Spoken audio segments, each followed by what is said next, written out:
going to moderate this Skillshare.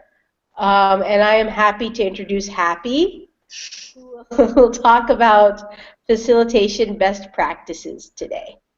Okay, Happy, the floor is yours. Okay. Um, so before I start, I just wanted to say that um, this entire session is completely open for everyone to give suggestions and chime in at any point if there are things that you want to add. Um, so I mean, I'm not the only facilitator or trainer there is in the world of open data. So I think it's a big claim to say best practices. So this is like a working list for everyone to just contribute to. So just a little bit of background. Other than the School of Data Fellowship, I also do improv theater, and that's how I got into doing facilitation or HR training professionally. Um, so through my theater group, I was able to join them in training big corporations here in Manila, and I've done some work abroad as well. Um, and so this is where I'm coming from and where I'm really getting all these ideas. So that was my background before getting into all of this open data. That's what I was doing. And sorry, I'm distracted by the Skype sound. So yeah, that's where I'm coming from. Um, this is by no means a final list. Again, this is a working list and something that's a work in progress that we can always just look back to when we need some tips or better ways to do things in the training sessions that we handle. Um, okay, so I'll just share my screen.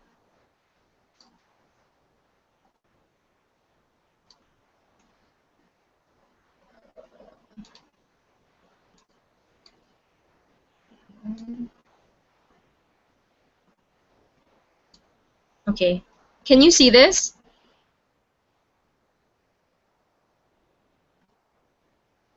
Can you guys see this? Hello? We can. Oh, okay. Sorry. Okay. Um, all right. So I'll go on to the first slide. These are all really just tips and tricks that I've learned along the way, both as a facilitator and as a participant. So when I started this whole fellowship, I really had almost like zero knowledge about open data and all these data tools that we're using now.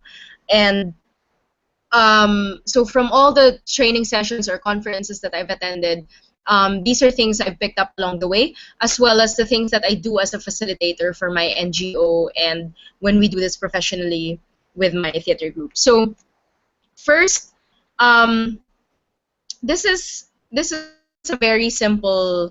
um, very simple rule. Know your participants.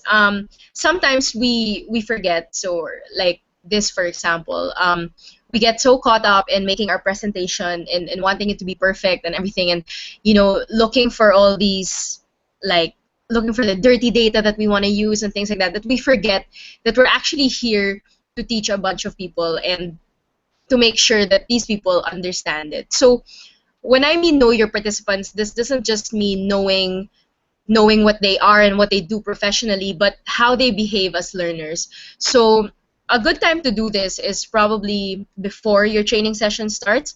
So I'm sure as people come in and they go to the venue one by one, this is the time that you can actually talk to them, see where they are, and really do this casually. This is not something you do as part of the program, but you do it also for yourself so that you know how to approach them as a facilitator or as a trainer. You know how to relate to them, and I think it's very important to establish early on that you're someone that they can approach, and you're someone that they can talk to and ask questions to. So that's the first step, really. And then we go on to prepping the space or preparing the space and making sure that the space is conducive for learning. So that's making sure that everything, like there are extension cords in every table for the laptops that are going to be plugged there. Also, they're arranged in such a way that You have common areas for the people to do group work in, and etc., or whatever activities you have planned. Also, I find that there's this portion that we do usually in facilitation. We call it the house rules portion, and other than it serving the purpose of telling the people where the fire exit is or where the bathroom is, this is also the time where you can establish or set the tone of the entire training workshop. So in the house rules, when you're giving the house rules, okay, the bathroom is in the back, the fire exit is in this way, is in this side, blah blah blah. This is also the time that you can tell them, like, this is a space where people are allowed to ask questions, where it's okay to make mistakes, where you can raise up your hand at any point of the lecture that you don't, or when you feel like you don't understand anything. So this is also one way, like the house rules is one way to really set the tone for learning for the day. Usually, like, I remember when I attended my first data training workshop, it was very daunting, like seeing all these people who were experts, and like hearing all these terms and seeing all the data that they were presenting. It was a bit daunting. So I think establishing early on that, it's okay to feel that way will really put the learners at ease, so that they won't just give up and say, okay, this is not for me. So that's what I mean by prepping the space or preparing it, making sure that everyone is okay and comfortable, and that it's a safe space that they can make mistakes. Next is setting expectations. So sometimes when we market these training sessions, we're like, okay, this is the data visualization training and everything, and people join, and sometimes the expectations are not clear. So maybe somebody wants to go to a training session and expects that after this I will be like the #1 visualizer in the Philippines after I do this training session. So I think it's important early on to really level with the participants and say, okay, we're not trying to make you pros in a one-day crash course. What we're trying to do is to get you comfortable with the tools, and for you to be comfortable enough to learn on your own. Because talking to people in the open data space, a lot of the people also just learn on their own. So this is where we want to take our participants. We don't want them to be pros. What we want to happen is for them to be comfortable enough that they'll go and learn on their own, and interested enough in the movement that they'll keep asking questions and keep exploring the space. So one way I feel that we can set expectations, I did this in the first data training that we did last month. Other than mentioning the expectations, I also sort of integrated it in the feedback form. So for example, in the feedback form, when we ask them where they are, or how would you rate your data skills, that's also one way of letting them know that that we're trying to take you to this place, not to the point of being a pro, but just a space where you're very comfortable in learning and dealing with data. So you can put that as the range. Part of your range can be beginner, or you can even be creative and use different phrases like, I have no idea about data, I know something about data, and then I'm okay with data, I think I can take it from here. So things like that, you can establish that in the feedback form, in the pre-feedback form before the session starts. Okay, next is to brand your presentation. So I wasn't paid to say this, but I think it's important also to establish the brand and you as a representative of that brand. Why? Only because it shows that you're part of a bigger movement, that this is not just about you, that you're there representing something bigger than you. So this is, other than it being sort of like your credentials, that, okay, I'm part of this, I'm part of that, it kind of gives the participants like an insight that, oh, okay, so people actually do this professionally. There is something to this. So it's really to associate yourself with global movement, especially if you're doing a local workshop, it's good to see that, okay, this is what other people are doing around the world, and it's a nice way also to establish trust, to present yourself as a member of the community that they too can be a part of. So having that openness within the space is already is something that you can use to further push the message of the whole open movement. Okay, next, so this is sort of in relation to the previous one. Frame it within a bigger movement. So sometimes this is especially true for people who have never heard of open data before. So instead of starting the session by bombarding them right away with what is open data and things like this, you can frame it within a bigger movement. So this just means like showing them the importance of open data in their local setting. So finding a lot of good local examples, excuse me, using local examples, showing how advanced the open government partnership is in their country, or how other countries are faring in the implementation of the open government partnership. So things like that. By anchoring open data into a cause that people feel strongly about, with a cause that resonates with a lot of people, like transparency, democracy, accountability, associating the movement with those things resonates to a larger audience. And I think this one can really help in capturing their interest and their attention.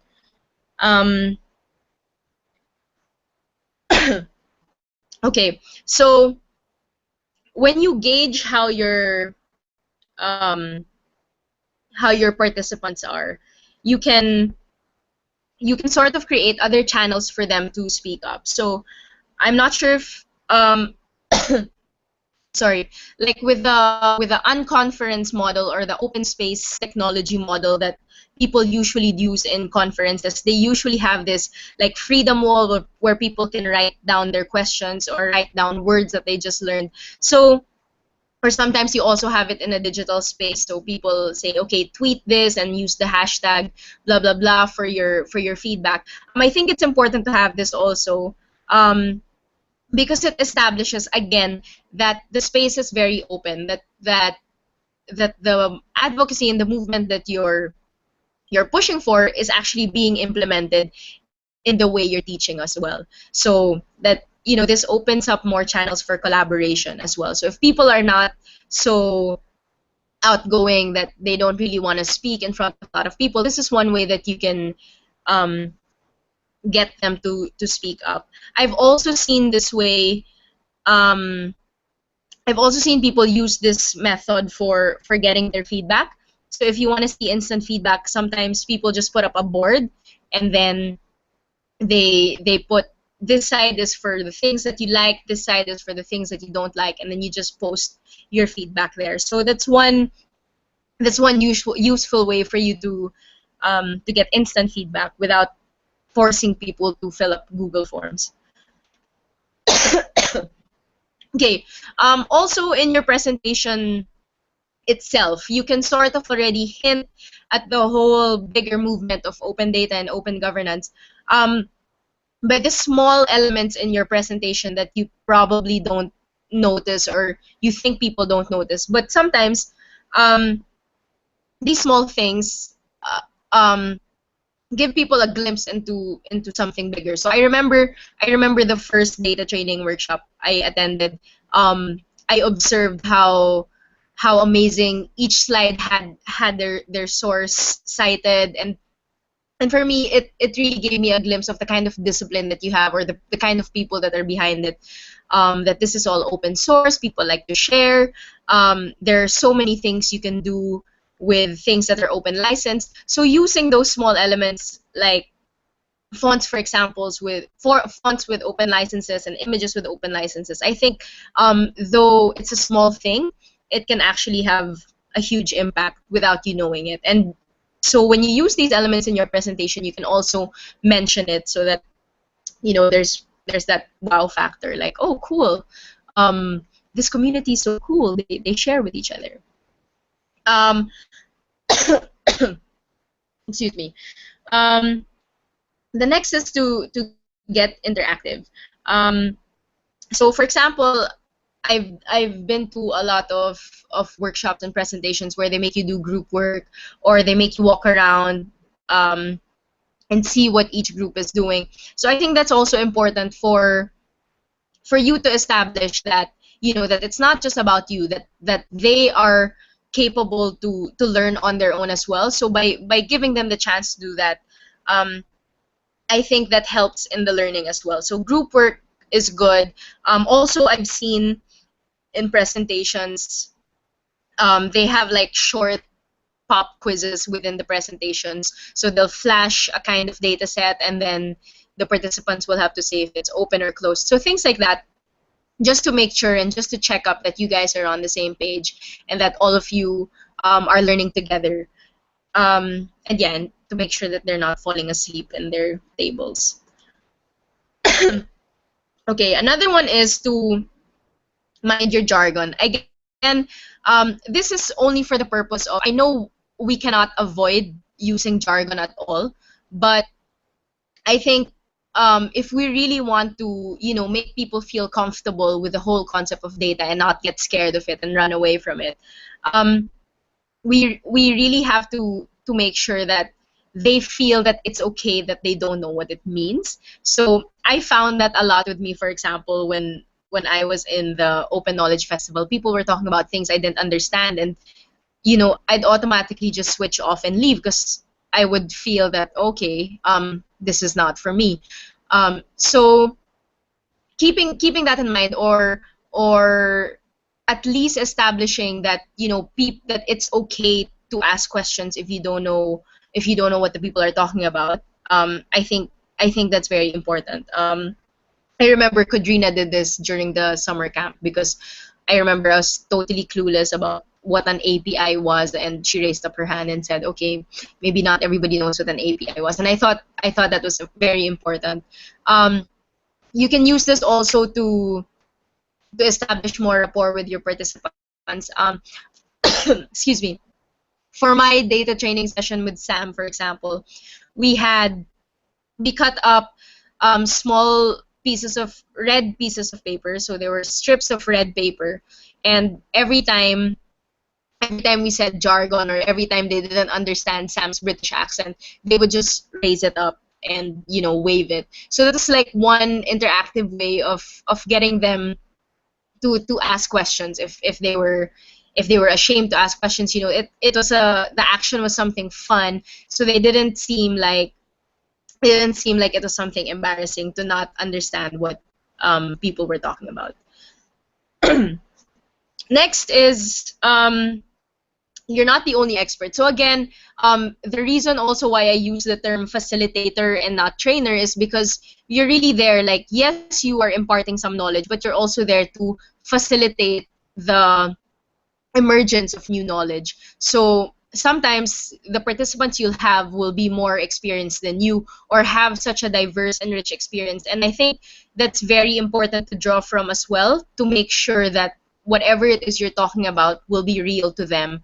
So if you're always like, if you have that mindset that I'm the expert and you're learning from me, I think you can lose a lot of learning that way. Whereas if you take on the role as, okay, I'm a facilitator, I'm gonna help them learn and draw out the learnings, I think it can be a richer experience. And again, going back to the whole idea of openness, that whole method of teaching is a lot more open and a lot more collaborative, and you'll learn a lot. You learn from them as much as they'll learn from you. So establishing that also, and finding champions. Like, sometimes you'll have people who are very skilled already within the group, so it's important to identify those people and establish them as point persons. So for example, um, in the Civil Service Commission, when we worked with them,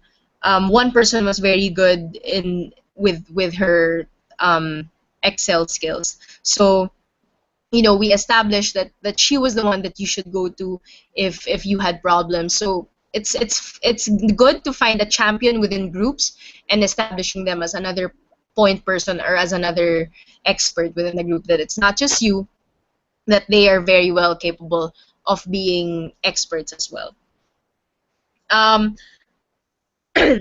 Next is to get physical. So this one is probably not for all kind of groups. So sometimes people just don't want to be bothered and don't want to do fun stuff. They just want to sit down, and if they're happy sitting down, then fine. But if you see that that they can still do with more energy, then you can do some physical data visualization things. So what does that mean? I remember one time I went to this transparency and technology conference. It was a 3-day conference, and we started the entire workshop by doing a physical data visualization. So there was I hear typing. Sorry. Hold on.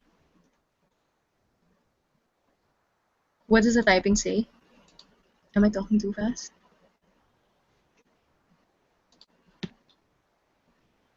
Sorry, what happened? Oh no, sorry, because I heard typing, so I thought something was wrong. Oh, I'll go back. keep going. Okay. Okay, so one training that I attended, we did a physical data visualization. So they did a what do you call this? Like a range. So they just put one. They stretched out the tape, like masking tape across the room, and then they made, okay, this side is yes and the other side is no. So they would ask a question like, do you think all information should be made available?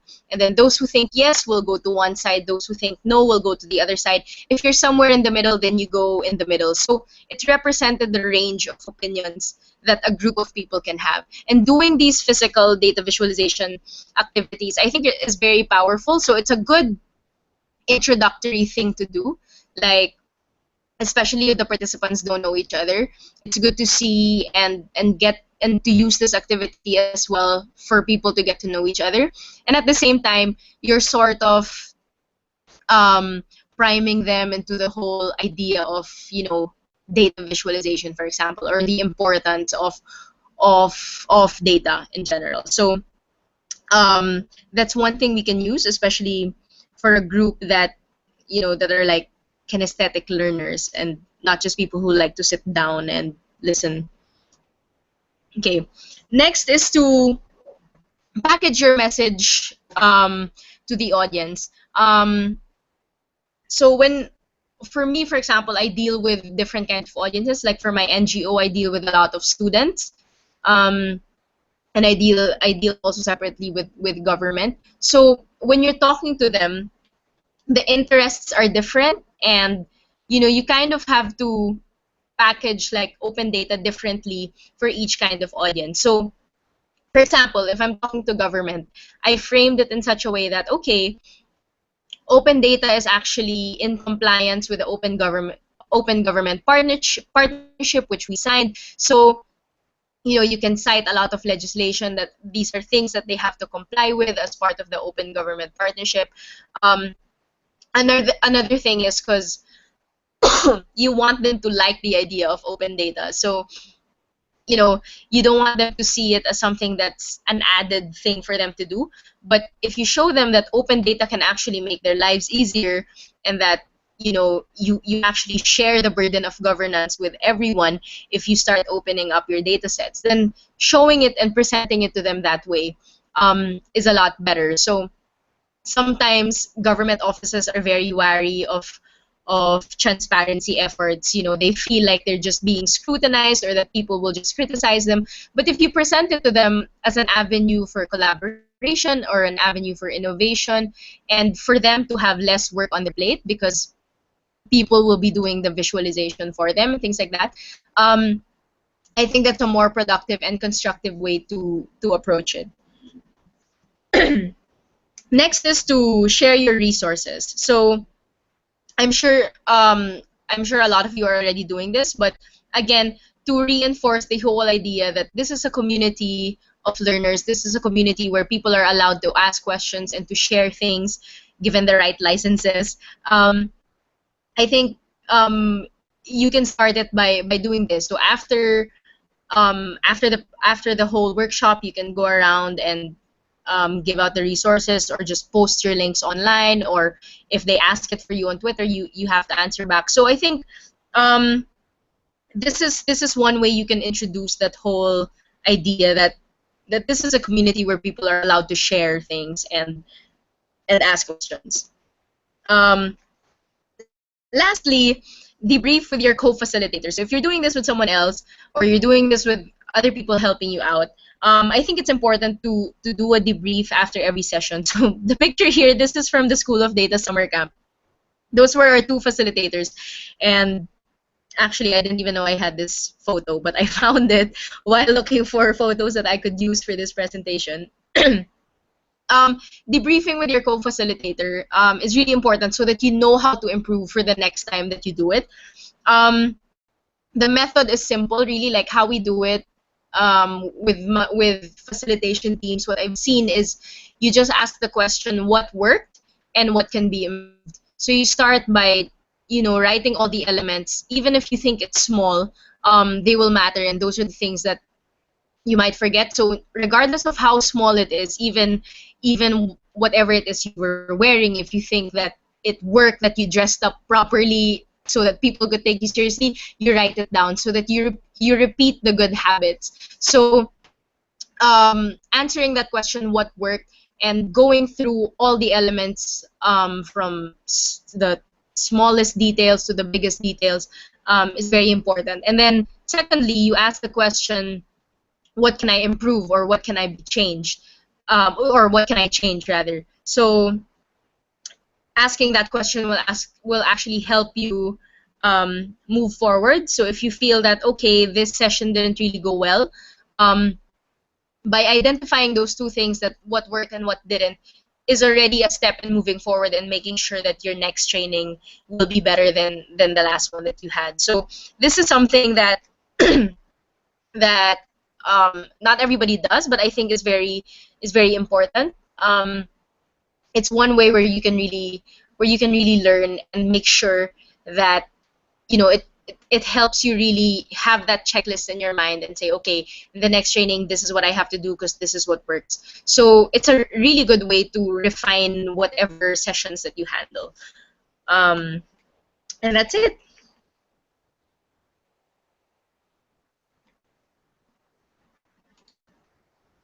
Awesome. Thanks, Happy. Okay. Do we have any questions? I have a few questions, so I'm going to see if there's anyone else who has any questions, and then I will be asking you some questions. 1 second. Check the event page. So sometimes what happens in our trainings is that we have 2 or 3 facilitators, and we sort of kind of try to have that, so we have people at different levels that can work with different types of people. What is your experience working with lots of trainers, and is there a lot of prep time that usually has to go into it? We do some prep time, but I always feel like there's never enough prep time. Okay. Yeah, I've worked in a team with as much as you have 1 lead facilitator, 1 co-facilitator, and you have like 3 other people who help you as well, for a group of like 200 people, for example. So this isn't a corporate training setup. It's absolutely doable. How we do it, so a while ago I said that you have to do a debrief, but at the same time it's also important to do like a regroup before you start. I'm not sure if you guys do it, but to have like an outline of the program for today. So other than putting the objectives per part, you can put okay, what's the title of this module, who will lead it, and what are the things that you need. And then usually people put from what time to what time. So it seems like such a tedious thing to do, but it will really help you, especially if you're a lot of people. So to have that in writing, to really assign already early on in the program, okay, Nisha will do this module, Marielle will do this module, Happy will do this module, and then um, you you have it on paper, and that's what you review before you start the day, and then you just hold on to that outline. I think that's one way to really fix the workflow, or to make sure that the workflow goes smoothly. Then also you can have another list of like the things that you need per module, so it serves as not only your program outline but your working checklist. And then what we do also, like me with my group that does facilitation work, how we start the day is we go through that entire outline, and then for each person, you'll say what area you'll need support with, or if there's nothing you need support with, what you can support others with. So just asking those two questions again, I think it's important, so that people know exactly what they're supposed to do, or who will need help, or who feels that they will struggle a bit. You know where to go and give your support to. Thanks, that's really helpful. I have one more question. How do you guys usually do facilitation when the group is like their skills are very mixed?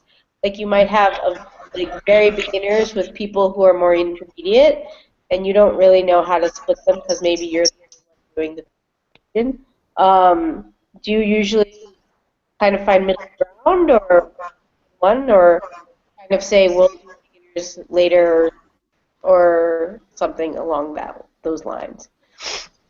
You can. Well, sometimes the people who are already advanced, sometimes a lot of them are very happy to help as well. So you can use them as your co-facilitators.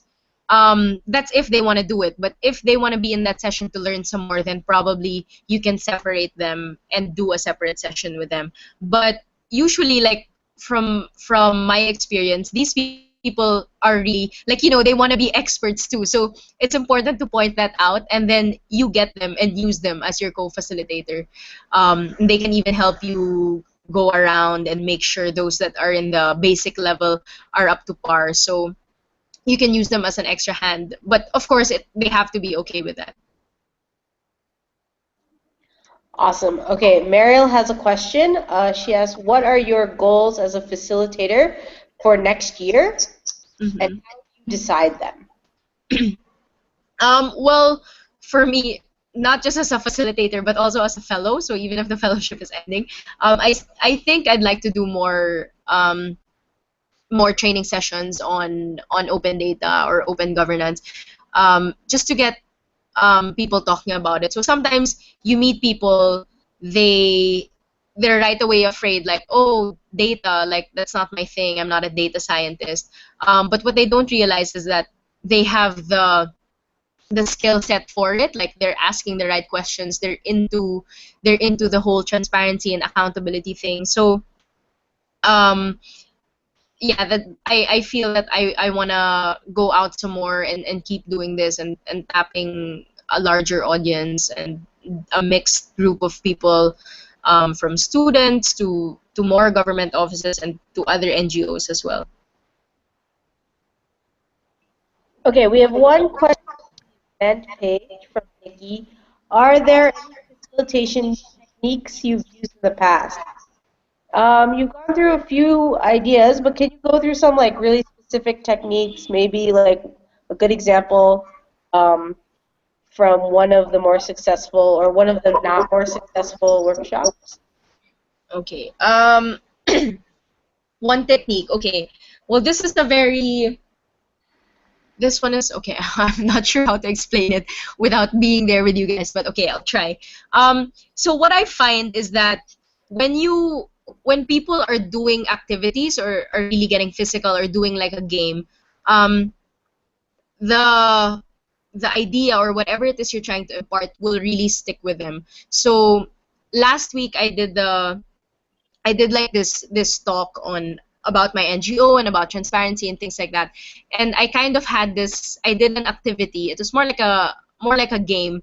And from that game, I drew out the values and related it to whatever it is we were talking about. So for this one, for example, you draw out the values of that game and relate it to open data.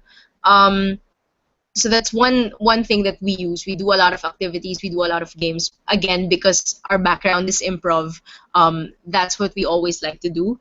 Another is to make the answers come from them. So one of my slides said, you're not the only expert.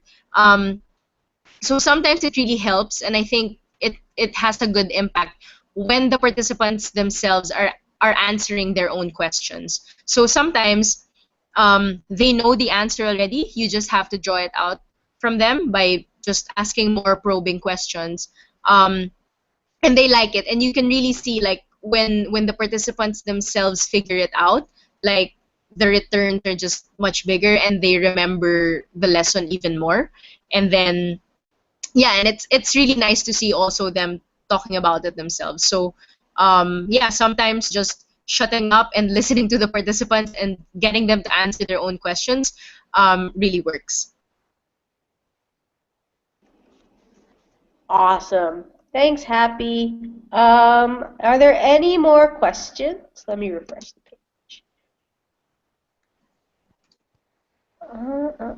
Nope. I think we are. Nope. Okay. I think we're done. Thanks, Happy, so much for the Okay.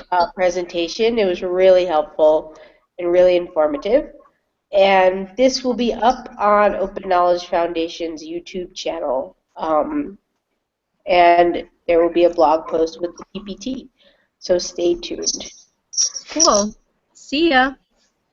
Bye. Thanks. Sure. Bye.